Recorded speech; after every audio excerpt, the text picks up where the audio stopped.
اعلیٰ حضرت عظیم البرکت فاضل بریلوی رضی اللہ تبارک و تعالی عنہ، جن کا کلام بلاغت نظام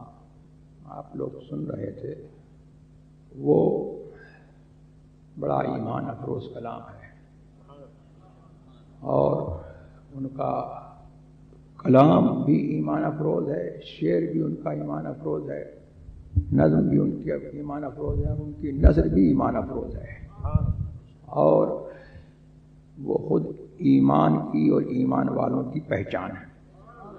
اسی لیے مسلک اعلیٰ حضرت بولا جاتا ہے تو مسلک اعلیٰ حضرت کوئی اس لحاظ سے نہیں بولا جاتا کہ اعلیٰ حضرت نے کوئی نیا دین ایجاد کیا، بلکہ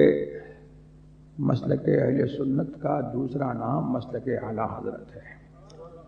اعلیٰ حضرت عظیم البرکت فاضل بریلوی رضی اللہ تبارک و تعالی عنہ نے اپنی اس لاجواب نعت میں، پورے دیوان میں ان کی بہت ہی اعلیٰ درجے کی ہے، اور ہر نعت میں یہ خصوصیت ہے کہ فن کا بھی پورا لحاظ رکھا گیا اور شرع کا بھی ایسا لحاظ رکھا گیا ہے، اور حضور سرور عالم صلی اللہ تبارک و تعالی علیہ وسلم کی بارگاہ کا ادب اور بارگاہ خداوندی کی تعظیم کے آداب جو ملحوظ رکھے گئے، یہ انہی کا حصہ ہے۔ خود فرماتے ہیں کہ ہوں اپنے کلام سے نہایت محظوظ،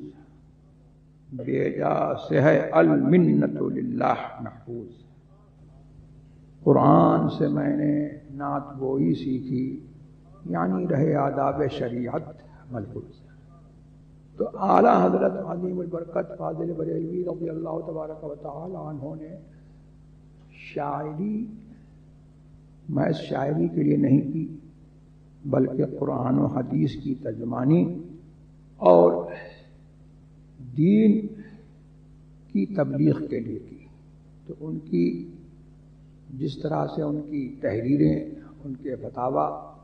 مسلک اہل سنت والجماعت کی ترجمان ہیں، اسی طرح سے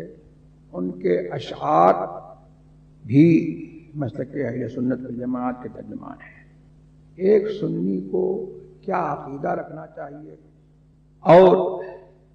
اس کا دنیا میں آنے کا مقصد کیا ہے، دنیا میں وہ کیوں آیا، اس کو زبان کس لیے دی گئی، اس کے جسم میں جان کیوں ڈالی گئی، اور دنیا میں رہنے کا کیا مقصد ہے، اور موت کے بعد زندہ ہونے کا جو عقیدہ برحق ہے، اس کی کیا حکمت ہے۔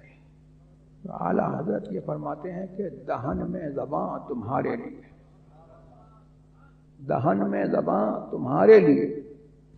اور بدن میں ہے جاں تمہارے لیے، اور ہم آئے یہاں تمہارے لیے، اٹھیں بھی وہاں تمہارے لیے۔ یہ ہے مسلک اعلیٰ حضرت، اور یہی جو ہے بے عینی مسلک اہل سنت ہے۔